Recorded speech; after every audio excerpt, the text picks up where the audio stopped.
All right, get the 7-second delay ready, Jay.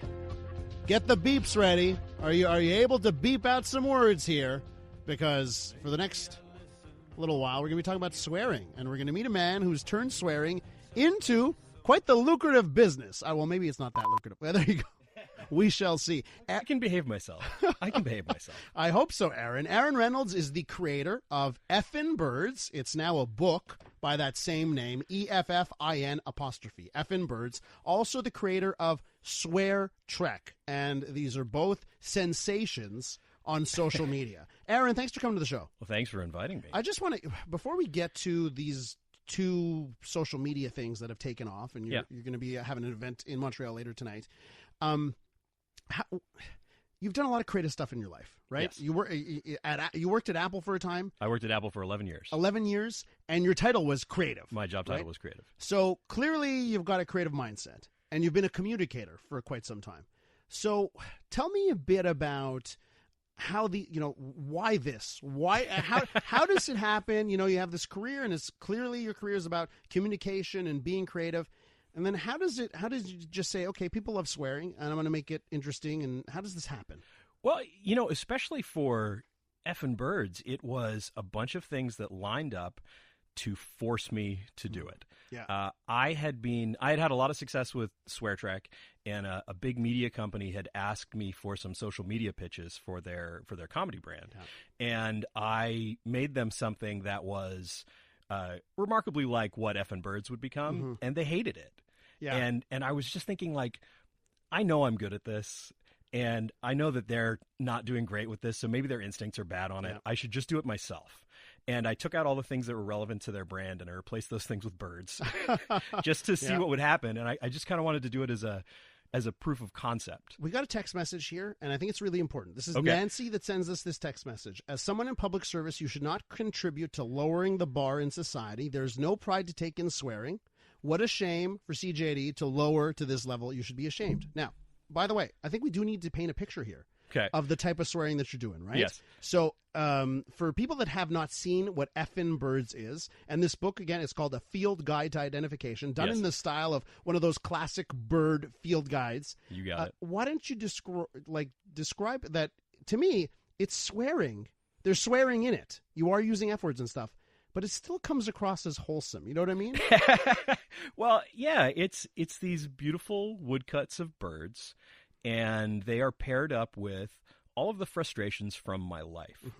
Anything that has bothered me, anyone who has, irritated me in some way, will find themselves in this book. Yeah. And really, it's sort of an outlet so that I don't yell at people or, become an angry little, fist clenched guy. I like to find productive outlets for any of my emotions that are negative. And in this case, I just found that by pairing up a sweary, expression of my frustration or anger with a beautiful woodcut of a bird gave us this thing that was like, it had this dissonance that was really funny. Yeah. Although the birds, I don't know if you've ever stared into the eyes of a bird, but they always look like they're upset at you, And so it just kind of worked. Now, do you get that pushback though? Bringing, using swearing in the, the types of phrasing that you use and that kind of stuff. Do you get that pushback sometimes? I mean, I do. And I think the thing is, it's not funny if it's just me saying something I'm frustrated about and having a picture of a bird there, because there's no disconnect. There's no disconnect between that, vintage Audubon art style and me just saying, I don't like going to meetings. Yeah. Yeah. And so I think that the swearing is important, and the swearing is important as kind of a little like a jolt or a shock, and I think that what's funny is that we see over time something that is shocking become less shocking and less shocking and less shocking and less shocking. But this is why it's been successful, right? I mean, I think you're tying into people's frustrations. You're letting them get a laugh out, and a lot of the things that you share in this book and on your social media, it's stuff we all deal with in the workplace or whatever, right? Absolutely. My 2016 annual review from my old job is in this book. Oh, that's great. How'd you get the book deal? How does it go from being on social media to a book. Yeah, Twitter and Instagram. How does it go from Twitter and Instagram to becoming this really beautiful book? So I have always wanted to write a book, and I did not expect that the first book that was published of mine would be Effin Birds. Mm-hmm. I got a reach out from a company called Unbound in the UK, and they're a platform like Kickstarter, but just for books. Uh-huh. And their very attractive part of their pitch was that it comes with UK distribution to bookstores. Gotcha. So I was like, great, a book in bookstores, and it's a crowdfund. I can do this. And about halfway through the crowdfund, the fine people at 10 Speed Press in the United States came in and bought the American rights. Wow. And then Penguin Random House in Canada, and just sort of tumbled along. So it went from being a thing I was doing on the internet to somebody saying, do you want to collect your internet thing in a book? And me saying, well, I have to make it more book-like. And this has become the number one bird-related book, right? It's like number one on the bird charts, right? I love looking at the Amazon charts to see where I chart, because I'm number 2 or 3 in cat, dog, and animal humor all the time. I'm battling with Garfield's 69th collection right now. Okay, yes. Gotcha. Yes, I'm the number 1 bird field guide.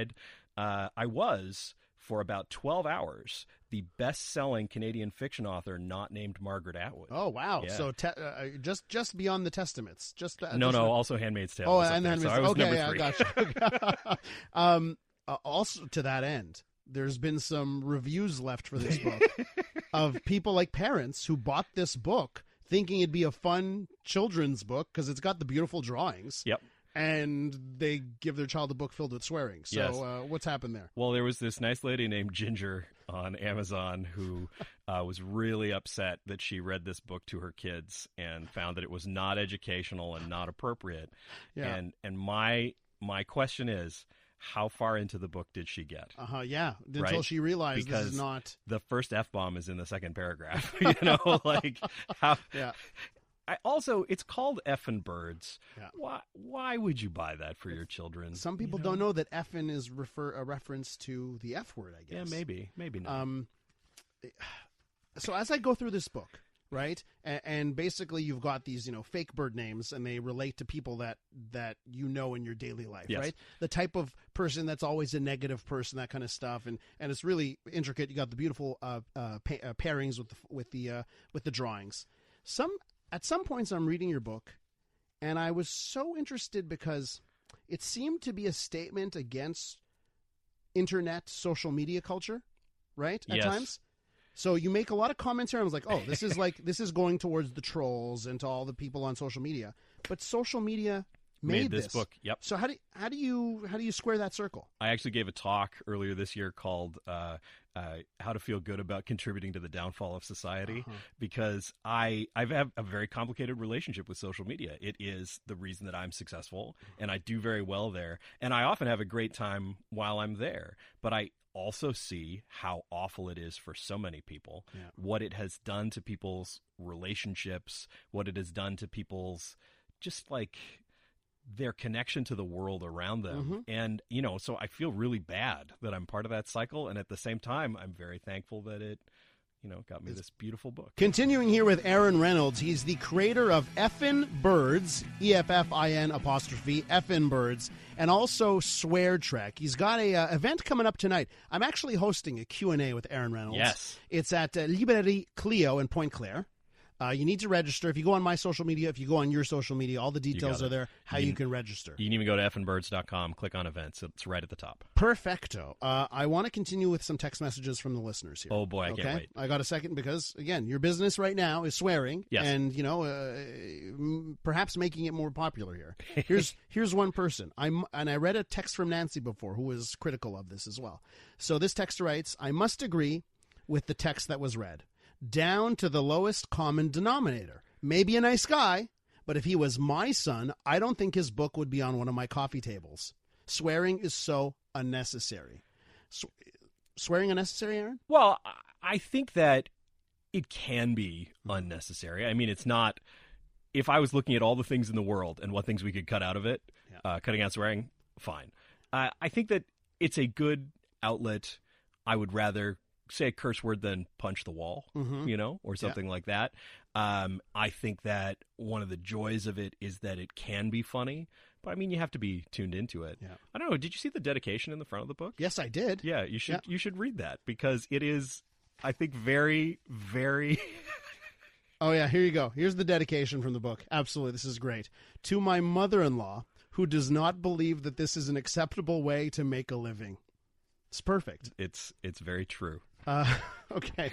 Let's talk about the other love of your life on social media, which is Swear Trek. Yes. So what you do with this one is you take scenes from Star Trek TV shows, films, animated series, all of it, and they're GIFs, they're GIFs or GIFs, whatever you want to call it, and you take these GIFs and you put in subtitling that has swearing. Yep. It's become very popular. It also got you blocked by William Shatner. William Shatner really did not like. I don't think I can't even describe it on the air. But I made one that was particularly funny, and it was not about William Shatner. It was about Captain Kirk.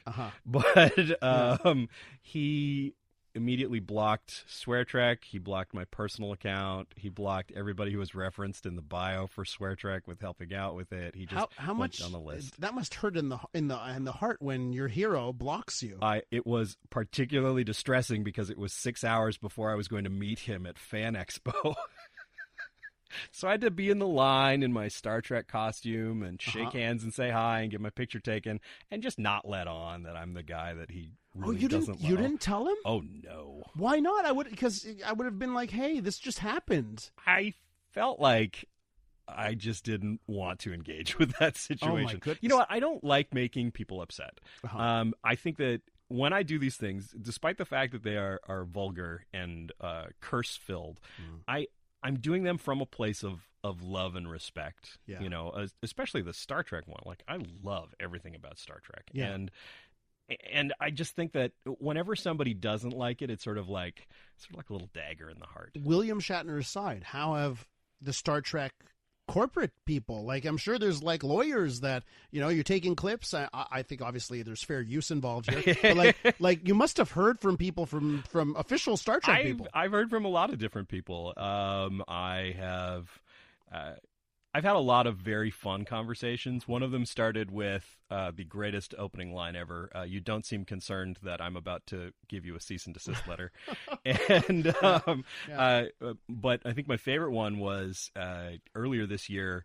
I ran into Jonathan Frakes at a Comic-Con. William Riker from The Next Generation. Yes, and he was absurdly excited to meet me, and I felt like I had flipped through the looking glass. You know, I was like, no, I'm supposed to be the one who's very excited here, you know?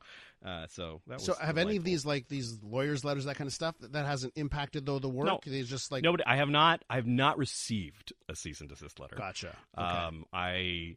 I've had some conversations about where the lines are. Yeah, because that's right. They don't want you to sort of affect the brand in a bad way, right? Yeah. From all of this, from both Effin Birds and Swear Trek, do you see how it has brought people into both, like people who weren't really interested in birds, who have now found a love of birds because of this? Yeah. Or people ask me all the time about what the birds are, and I'm like, I have to go look them up because I was not a birder when I started this. And the fact that I can now identify a hoopoe is a big deal. But also, I feel like I brought a lot of love to the Star Trek animated series that had been sort of sadly forgotten. Yeah, well, you know, it's interesting here. I do want to point this out again tonight, 7 p.m. Yes. You'll be at Librairie Clio in Pointe Claire. I will be there as well. You need to register, so go to effinbirds.com, go to the social media. But it's for the benefit of L'Unichoir, the largest bird rehab center in Canada for birds that have broken beaks and broken arms and that kind of wings, I should say. So there's a lot of good coming out of this swearing for actual birds. Absolutely. Wonderful time. Thanks for coming in, Aaron. Thank you for having me.